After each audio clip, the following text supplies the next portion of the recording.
ঐক্যের ভিত্তি হচ্ছে তাওহীদ। আওয়াজ করে বলতে হবে সবাই, ঐক্যের ভিত্তি কি? যেই বলবে লা ইলাহা ইল্লাল্লাহ, ও আমার ভাই, তার জন্য আমার হৃদয়ে দরদ, মায়ামাখা দরদ, ভালোবাসা আছে না নাই? তাওহীদ, এই মুসলিম উম্মার ঐক্যের ভিত্তি তাওহীদ। পেকুয়ার ভাইরা মনে রাখেন, মেসেজগুলো মনে রাখেন। মুসলিম উম্মার ইউনিটি, ঐক্য, এটার ভিত্তি হচ্ছে তাওহীদ। যেই পড়বে লা ইলাহা ইল্লাল্লাহ, সে আমার কি? এখন ঈমান কি এটা বলতে গেলে তো দিন পার হয়ে রাত আসবে, শেষ করা যাবে না। তবে আমার কাছে একজন ব্যক্তির সংজ্ঞা আছে, যার সংজ্ঞা দিলে আর সংজ্ঞা লাগে না। তিনি হচ্ছেন ইমাম আজম আবু হানিফা রাহমাতুল্লাহি আলাইহি। তিনি ইমানের সংজ্ঞা দিয়েছেন।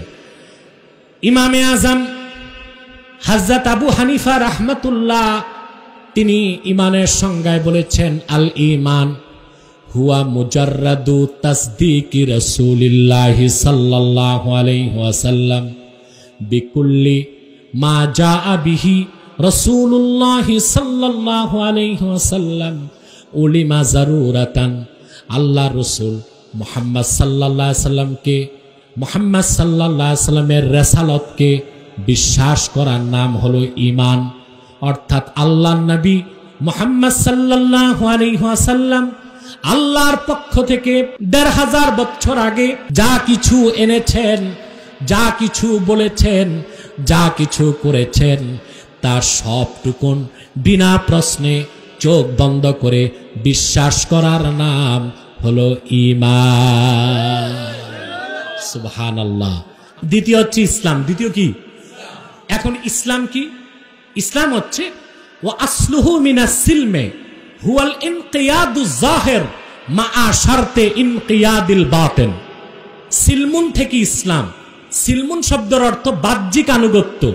ঈমান আনার পরে কোরআন হাদিসের সব হুকুম যখন মানবেন, নিষেধ ছাড়বেন, এটা ইসলাম। আপনি মুসলিম হয়ে গেলেন। কি হয়ে গেলেন? সুবহানাল্লাহ। তাহলে আগে ঈমান না আগে ইসলাম? আগে ঈমান। আগে ঈমান, তারপরে কি? যার ঈমান নাই সে যদি নামাজ পড়ে মুসলিম হবে? রোজা রাখলে, কোরবানি দিলে, কেবলা মানলে? আমাদের দেশে অনেক আলেমের মধ্যে বিভ্রান্তি আছে। বুখারী শরীফের একটা হাদিস বুঝে না, অপব্যাখ্যা করে। আল্লাহর হাবিব ইরশাদ করেছেন, মান সাল্লা সালাতানা ওয়াস্তাকবালা কিবলাতানা ওয়া আকালা যাবিহাতানা ফাযালিকাল মুসলিম। যে ব্যক্তি আমাদের সালাত আদায় করলো, যে আমাদের কেবলা মানলো, যে আমাদের জবাইকৃত পশুর গোশত খেলো, সে লোকটা মুসলিম। কিন্তু কখন? ঈমান আনার পরে যখন নামাজ পড়বে, ঈমান আনার পরে যখন কেবলা মানবে, ঈমান আনার পরে যখন কোরবানির গোশত খাবে, তখন মুসলিম। ঈমান ছাড়া ইসলামে প্রবেশ করার কোনো সুযোগ নাই। হাদিসে বলা হয়েছে, মান সাল্লা সালাতানা ওয়াস্তাকবালা কিবলাতানা ওয়া আকালা যাবিহাতানা ফাযালিকাল মুসলিম। এটা একটা লোক মুসলিম হওয়ার আলামত। কিন্তু আলামতের আগে লাগবে ঈমান। কি লাগবে? ঈমান। আমি একটা উদাহরণ দিচ্ছি। ব্রিগেডিয়ার জেনারেল, ব্রিগেডিয়ার জেনারেল, তার ড্রেস আছে না? কথা বলে না।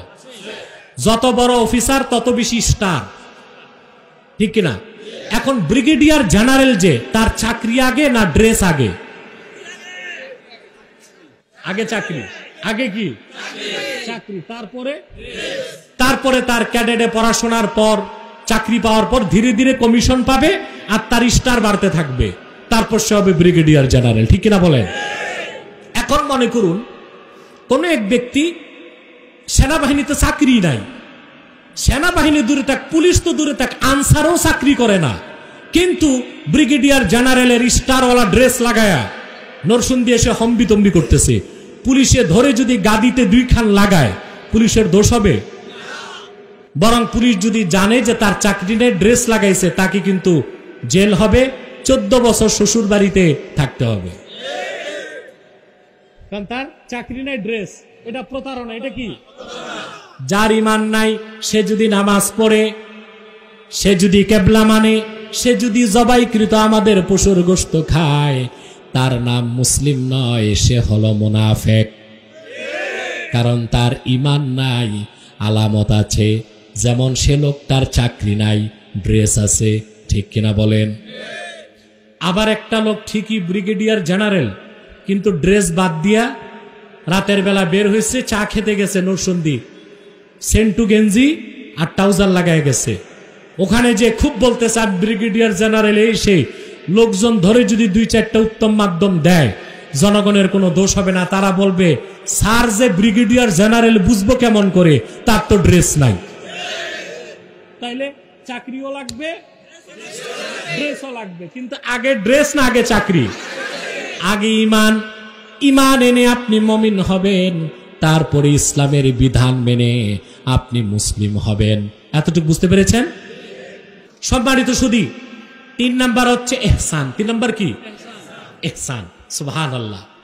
হযরত জিবরিল রাসূল করিম সাল্লাল্লাহু আলাইহি ওয়াসাল্লামকে জিজ্ঞেস করেছেন, ওয়ামাল ইহসান ইয়া রাসূলুল্লাহ সাল্লাল্লাহু আলাইহি ওয়াসাল্লাম, ইহসান কি? আল্লাহর হাবিব বলেছেন, আন তা'বুদাল্লাহ কান্নাকা তারাহু ফাইন লাম তাকুন তারাহু ফাইন্নাহু ইয়ারাক। তুমি আল্লাহর ইবাদত করবে এমন ভাবে যেন তুমি আল্লাহকে দেখতেছো। আর যদি এই ক্ষমতা অর্জন করতে না পারো, তা তুমি মনে রাখবে নিশ্চয় আল্লাহ তোমাকে দেখতেছেন। এর বাড়ি ইখলাস। এর মানে কি? অর্থাৎ ইসলামের সকল আমল করবেন কার জন্যে? জোরে বলেন। ওয়ামা উমিরু ইল্লা লিয়াবুদুল্লাহা মুখলিসিনা লাহুদ্দিন। আল্লাহর নির্দেশ পূর্ববর্তীদের কাছে এটাই ছিল যে তারা আল্লাহর ইবাদত করবে ইখলাসের সাথে। কিসের সাথে? জোরে বলেন। এই ইখলাসের অপর নাম হচ্ছে ইহসান। তো কয়টা শুনলেন? ইমান, ইসলাম, ইহসান, 3 মিলে দিন ইসলাম। আর আল্লাহ বলেছেন আল ইয়াউমা আকমালতু লাকুম দীনাকুম, দিনকে আমি পরিপূর্ণ করে দিয়েছি।